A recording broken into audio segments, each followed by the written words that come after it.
Hello, people of the internet. This is MandKXbox. Today we are on the test server. As you might be able to see, I could do a test server overview, preview kind of thing. They have added a couple of things like the ability to switch between servers straight from here, and this new team battle thing, and a host of other new things like the new German tech tree and tanks and all that shit. But no. I like this tank. This one here is a medium. Basically, it says tank destroyer on the tin, but it's a medium tank. T57 heavy, however, is the main article for today's review. Technically speaking, it should be a preview, but I'll call it a review. I'd say it's a preview because for all I know, this thing could turn into an artillery or a tank destroyer, or they could create an entire new branch of tank destroyer, or an entire new branch of or type of tank called derp rape fucking shit tank thing that kills things with its gun, and the T57 heavy would fall under that tech tree. I don't know. Probably not. They're not gonna. I don't think they've buffed or nerfed anything. So this will remain as a review. However, strictly speaking, it is a preview. Now I did say that I was gonna review. To anyone who may have listened to before or whatever, or this, that, and the other, I was going to review the Waffenträger E100. That's on my other account. I don't have it on this account, but problem with the Waffenträger, all the games that I have in it are shit, and it's kind of weird because the hull is well armoured, really great armour, the turret is terrible fucking armour, so it's hard to play it properly, and it's hard to find a way to play it. I mean, I'm sure some people can do it, but I'm just retarded and I don't know how to do it. Anyway, on with the review. That's enough digressing into other matters. So, the T57 Heavy. In case you didn't know, it's the Tier 10, or the other Tier 10 American heavy tank, along with the T110E5. Difference between this one and this one here is an autoloader. Yes! The Americans get autoloaders from Tier 7 up to Tier 10 if you go from the M7, T21, T71, T69, T54, E1, and then the T57 Heavy, which means you don't have to go through the M3 Lee, or the M3 shit. You don't have to go through that piece of crap with the two turdlets sitting on top. You just go straight down this line. Is there a difference between this line and this line? Yes. I'd say yes, because at Tier 5 you get heavy tanks with this tech tree down here after going through the awful piece of shit that is the M3 Lee. You get heavy tanks at Tier 5 down here. However, you go from light tanks at Tier 4 to a medium at Tier 5, back to a light at Tier 6, light at Tier 7, medium at Tier 8, medium at Tier 9, then a heavy tank. So it's kind of a messed up kind of tech tree, but it works well. So I suppose the main difference is that this one here is not as armoured as this one here, and is definitely evident. So, hit points, 2,250. I want to say standard for heavy tanks, but I don't really know. I mean, let's take a look at its brother. Yeah, I'd say it's about right. I know off the top of my head that the i7 has 2,150. I hope I'm correct in saying that. If I'm not, then somebody correct me. Or how about no, just don't do that. No, it has 2,250 hit points, which is a healthy amount, and will see you through a lot of places where you think you should have died. You realise, well, that extra 150 hit points or 200 hit points saved my ass in that situation, so it is worth it, and it is good. Now, it's not a particularly heavy tank, weighing in at 54.93 tons. Certainly not the heaviest in the game. Definitely not the heaviest in the game. I think the new Waffenträger E100 weighs in at 93 tons, and still managed to do 40 kilometers an hour, which I think is ridiculous. But yeah, so 54.93 tons with the current setup I have. Way more room for improvement. I mean, you could have slapped another 3 guns on here, probably not, another 2 guns on top of the T57 Heavy, and it would still be able to carry a bit more. So there's always that. So, engine power, 810 horsepower. Now, last video, in the Ferdinand, I said engine to horsepower. I'm not going to say that again. It's horsepower to weight ratio. So it has an alright-ish. It's not great, it's not the best, but it's not the worst. It's got a sort of mid-range horsepower to weight ratio. And with that, it gives you a 35.4 kilometer an hour speed limit. Now, you do see the speed limit. You will see 35.4 kilometers an hour. I'm not sure if this is entirely accurate, and it certainly depends on the kind of terrain you drive on. But I do find that sometimes you drop below on flat and level ground, so you won't reach that 35.4, and sometimes you'll go over that 35.4. So it's a bit iffy. Now, it's got 30 degrees per second traverse speed, which is very, very good for a heavy tank. Absolutely excellent. I mean, the T125 is the same, but I think this is the same sort of thing for most of the American heavies. I was about to say American tanks, and then right next to the T57 there's the fucking T95 with an 18 degrees per second turn speed, so yeah. And on top of that, the turret traverse is 36, so you've got about 66 degrees per second turn when you turn both the hull and the turret together, which means that this is a very hard tank to encircle. So if you're in a light tank or a medium tank, don't try the carousel tactic, because you'll get your ass shot inwards, literally. A good T57 heavy driver will probably track you and then put the next 3 shots into you and then, you know, fuck off behind cover whilst he reloads for 25 seconds. Yes, it's a 25-second reload. So yeah. Now, 203mm of hull armor is alright, but it's not spectacular. Because, I mean, it's literally based off the same hull as the T125, and quite a lot of the American tanks are based off the hull of the T125. I mean, any of the T110 series are based off the hull of the T125, T124, T123, and the T125, and the T57 Heavy is basically the same. I mean, there could be slight differences, but not that much. I think the real difference is the hull armor. For example, here, T125, 254mm of really, really well-sloped armor. So it's definitely a harder tank to penetrate than the T57 Heavy, with only 203mm of nice, well-sloped armor. The lower plate, don't be fooled by the lower plate, because most people see the lower plate and they think, "Ooh, lower plate, massive to massive target." You're not necessarily right in thinking that.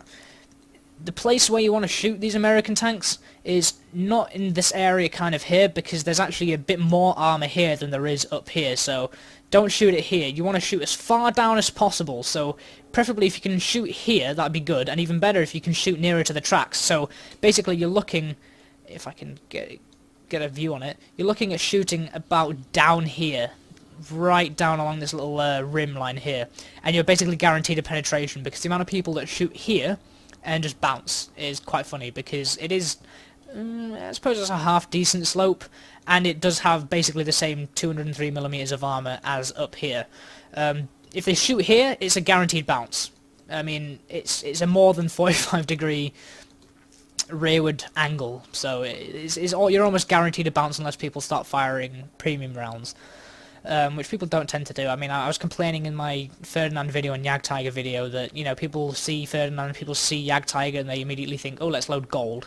That doesn't seem to be the case with the T57 Heavy. I mean, I'm on the test server, so I have to assume that everyone's firing gold, but if everyone's firing gold, then that's a lot of people that have bounced off my upper plate.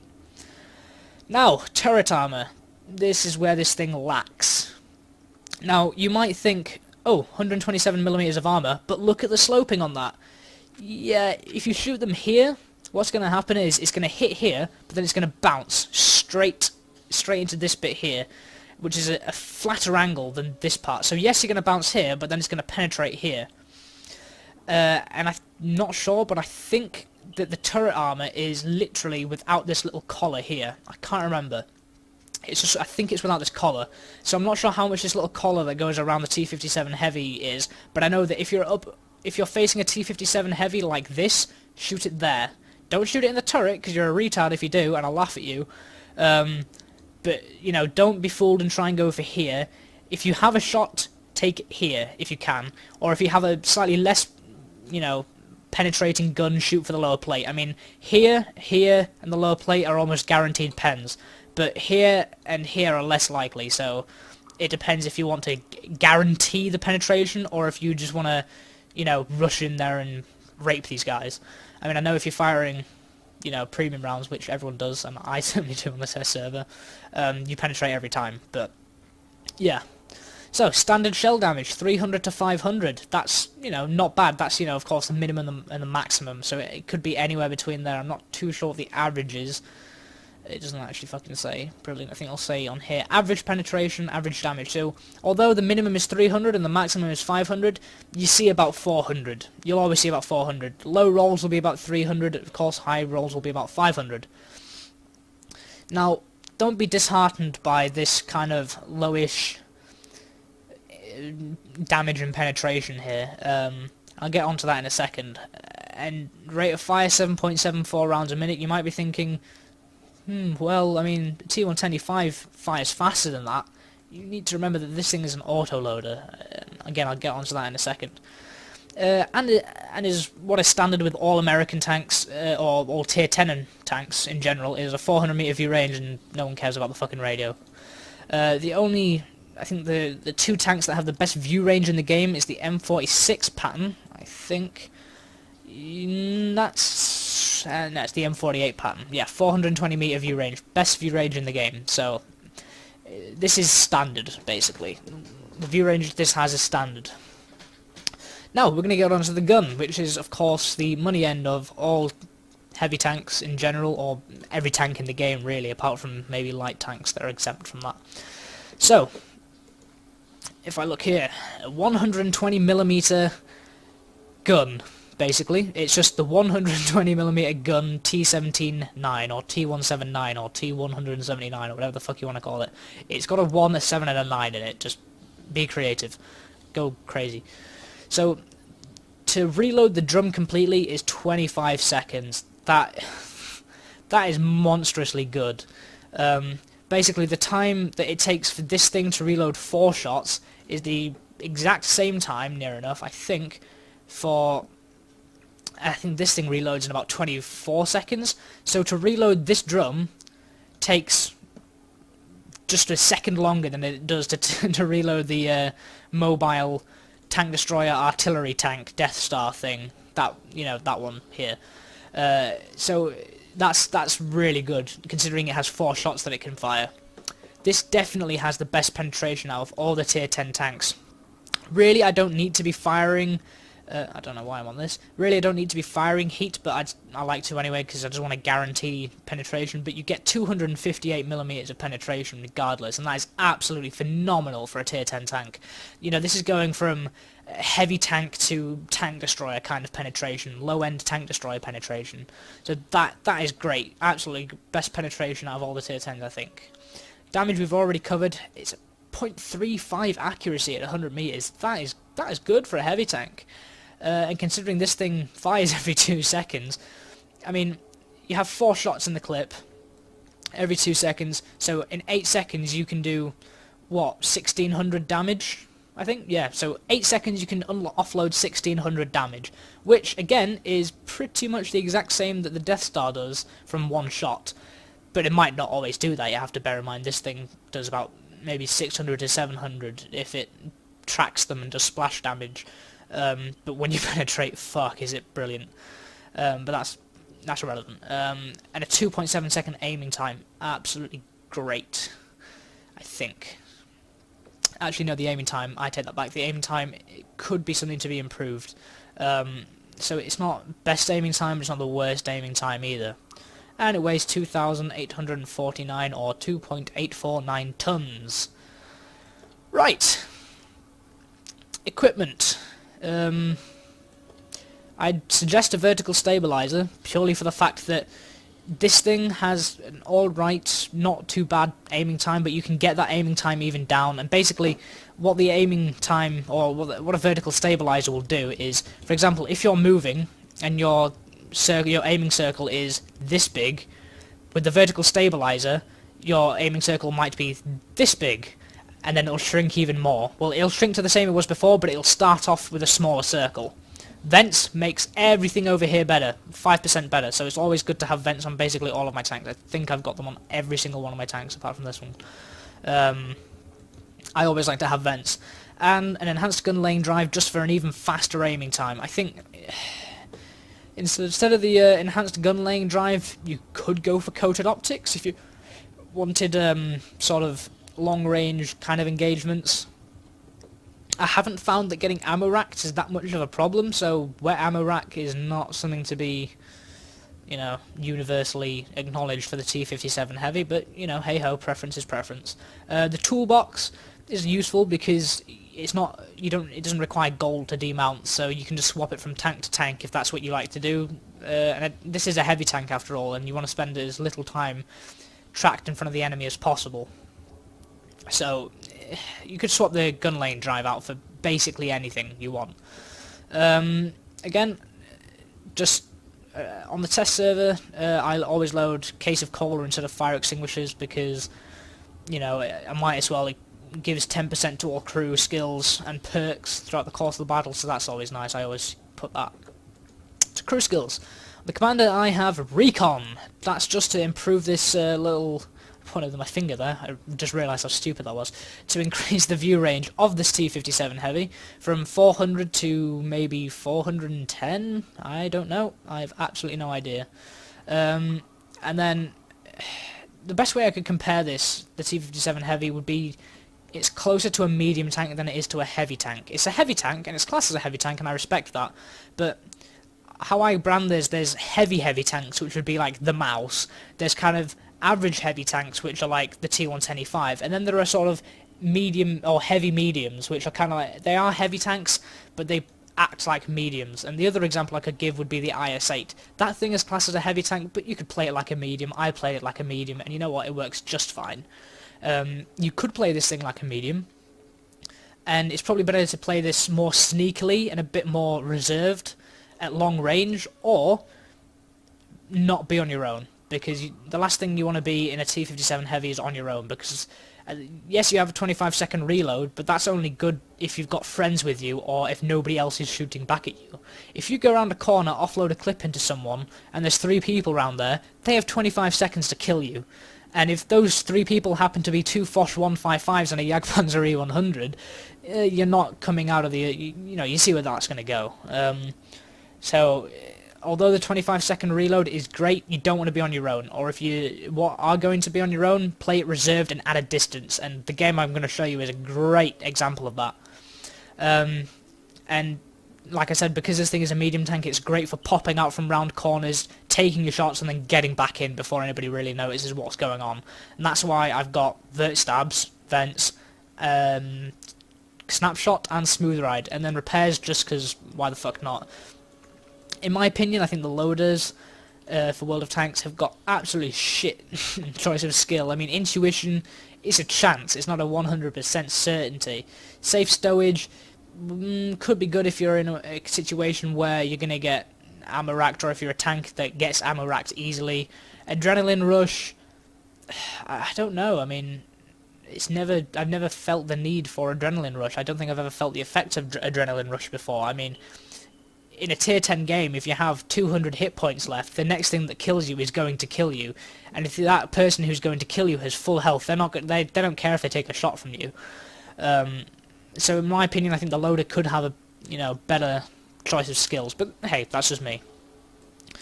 Okay, so now what I'm going to do is I'm going to try something new. I downloaded a collision model viewer thing. To view the collision models and the armor and this, that, and the other of different tanks, and I thought I might as well just incorporate this into a thing, into a review, just to see how it is. If it doesn't work in this video, then screw it, I'll just stick to how I've always done them. However, we did get a, I think it's an 11 subscriber increase over the past 2 days, which is absolutely phenomenal.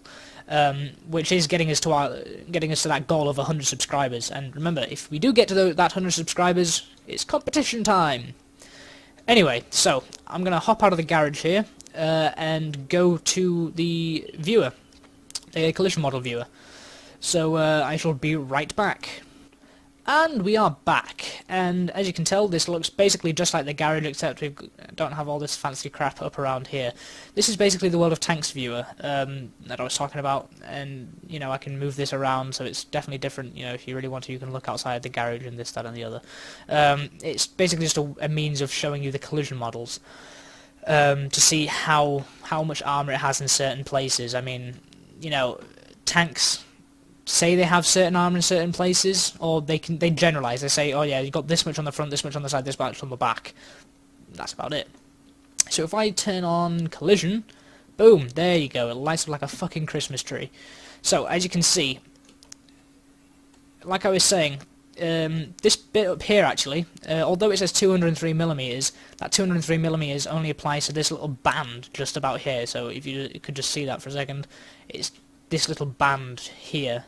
That's the 203mm, which is kind of surprising for me actually, because I haven't actually taken a look at this collision model before. So it's this little band that goes across here. That's the 203mm.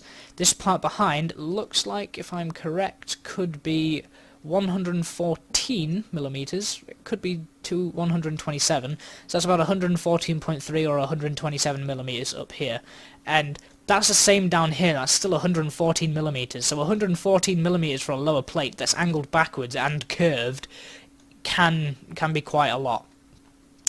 As you can tell, there's some very strong armor here. If you take a look, that's about 137mm of armor on the turret, especially in this part here. But you have to bear in mind that this is angled. So if you're firing a really high caliber gun, you have the potential to bounce off here and then go in here. But when I was talking about shooting it in this little ring here, that's 137 on the sides. But more importantly, it's only 76mm here.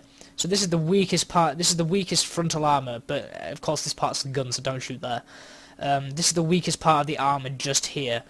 I think that looks about right. It's either 114 or 76.2, but you know, it doesn't really matter. This is still the weakest part of the armor. It is curved a little, so be careful. The only spaced armor that this thing really has is these two little earbuds here, and I didn't think that was spaced armor. I thought that was more of an aesthetic, but apparently this is spaced armor. So if you, I don't know, I mean, if you really want to, shoot it here, but just bear in mind that that's 50.8mm of armor on top of the 137. So you're looking at about what, 187? About 187mm of total armor, so don't shoot it there. I didn't even know that. I thought that was just aesthetic.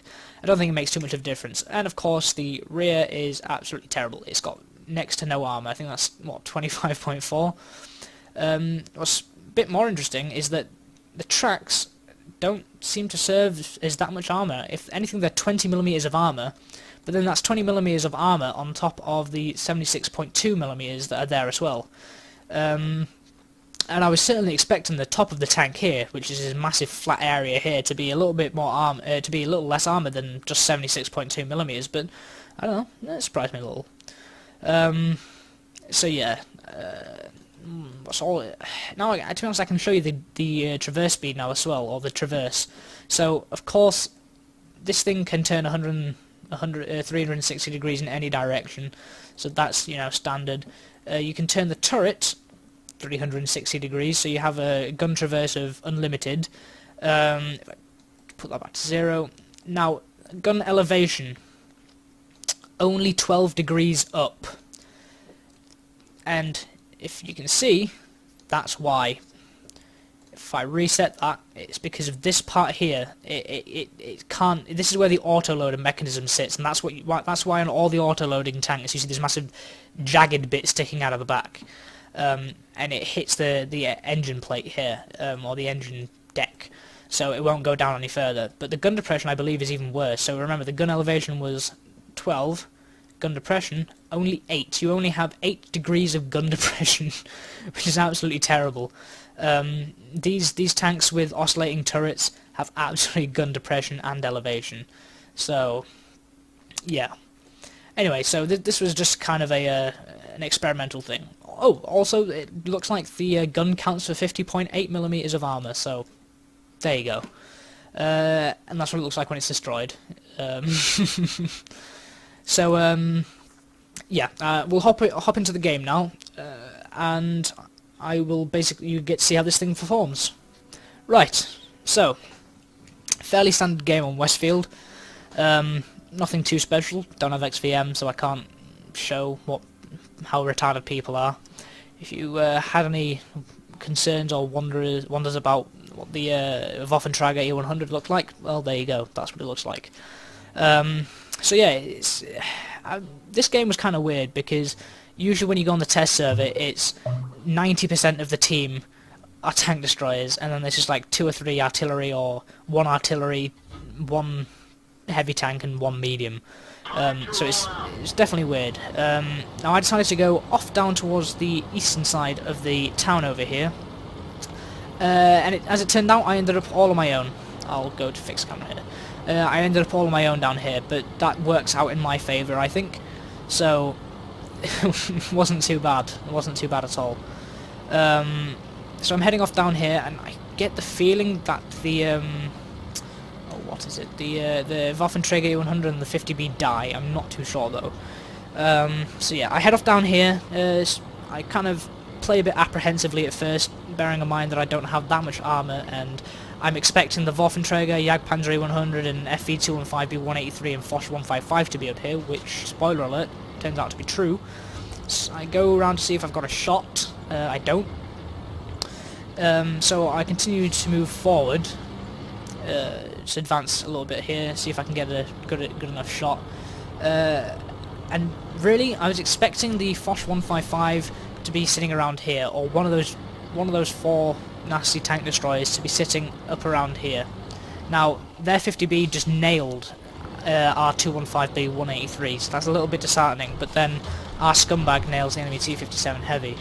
Now, they made a big mistake, because nobody was covering this side, which just allowed me to go round and do this. So, there's a Jagdpanzer E100. I figure, right, I'll use my first shot to try and track him. So, wait for the tracks, goes high, hits his upper plate. Tracked him, and now use the last 2 shots to do 800 damage. So that's 408, 421, for a total of 829 damage in, what, 829 damage done in 4 seconds. So that's not too bad. I was a little bit annoyed at the fact that that first shot went... It wasn't a poorly aimed shot, it just went high and hit something else. So I reposition. I don't think that Jagdpanzer E100 see me, but yes he has. He misses, so I've done 421 damage. Actually, I think that ricocheted, that shot there. And now I'm aiming for his lower plate. And there's a Waffenträger E100 who is shooting at me. I think he's using the 128mm, and if you can see, every single one of those shots just went straight through my lower plate. It's unfortunate we didn't get the kill on the Jagdpanzer E100 and wasted out that last shot, but I think if I'd stayed there any longer I probably would have died anyway. So I'm a little bit apprehensive because I think artillery might be trying to shoot down on me, and now I see this juicy target here. I'm not going to go for the Foch 155 because I don't want to risk not hitting him, and to be honest I thought this guy was going to keep reversing, but you'll see why you'll see that he was just completely retarded. I don't know why he didn't keep reversing. And at this point I was just thinking, are you really just going to let me shoot you again? Are you really that stupid? Oh my god, you are! Oh wow, what a retard. So it's 426, and finish him off for the kill. Now pop round, see if I've got a shot. I do, and there we go. So in 8 seconds we got 2 kills. Both of those kills were 4 seconds apart. So that was 1 kill every 4 seconds that I just managed to pull off. And in a little while I will have reloaded and I will shoot the 50... No, I won't. I thought I was going to shoot the 50B, but no, I wasn't. So you can just see how powerful the T57 Heavy can be if left unattended and left undealt with. This tank can be so very dangerous in so many numbers of different ways. But of course, if it gets shot at, as you quite clearly saw, you do pay the price for it. So I try and play a little bit sneakily, still expecting the Foch to have maybe moved up into that position, where I originally thought he was, but he wasn't because he was over there and he was retarded. So I try to see if I can avoid his fire. And then I see this nice juicy target. Now the first shot I rushed because I thought he was going to move. That went high and missed. So now I have one shot left, and in this kind of situation probably best just to go for a reload. If you've got one shot left, it'll take me about 25 seconds to get over there. So I felt it was the best decision to just start reloading. And if you don't know how to reload, it's C to reload the canister. And then the canister is just the magazine. So I start to make my way over here, looking for the Foch 155. And I do take a shot from the Foch, I think.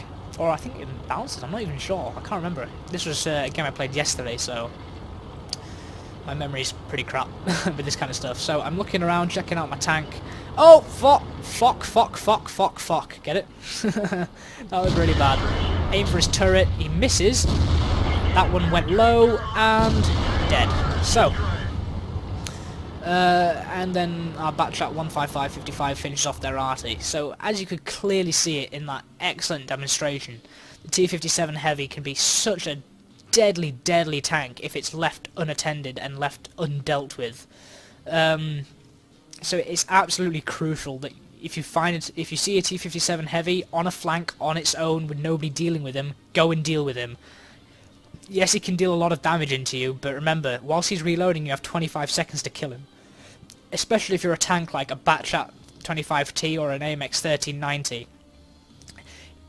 You're going so fast that if you can't get his turret round in time, and if you can't aim all of your shots, and he misses 2 of them, yes, he has the potential to do 800 damage, but then he's reloading for the next 25 seconds, and then you'll reload every 2 or 3 seconds with your 90mm or 105mm. But yeah, if this thing is left unattended, like I was, the enemy team, I don't know what the fuck they were thinking, but they just completely left me unattended down on that corner. I just absolutely wiped the floor with them. I grabbed that Jagdpanzer 100 and smeared them all over the floor.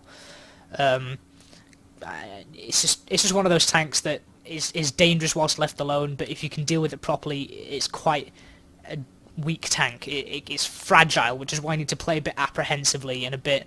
Don't throw yourself into the thick of it. I mean, yes, if I was over down here, I could have gone up and around and, you know, really made a push with the rest of the team, but every 25 seconds or every 8 seconds, I'd be out of the game for 25 seconds, so that's another gun down for 25 seconds. At least... And I could even taken more damage. I could have even died, so that would have been me out of the game, and those 4 potential kills that I got would still be in the game, if you know what I mean. So it's always best to think a bit more about your movements when you're playing in a less armored tank than maybe a heavily armored tank. I mean, if you're in a mouse, definitely go and spearhead the attack. You've got 3,000 hit points, just do it. In a T57 Heavy, you have the flexibility and not necessarily the speed, but the flexibility to do a bit more and play a bit more strategically. You can go with the mediums and back them up. So yeah, you do have that flexibility, which is kind of unusual for a heavy tank.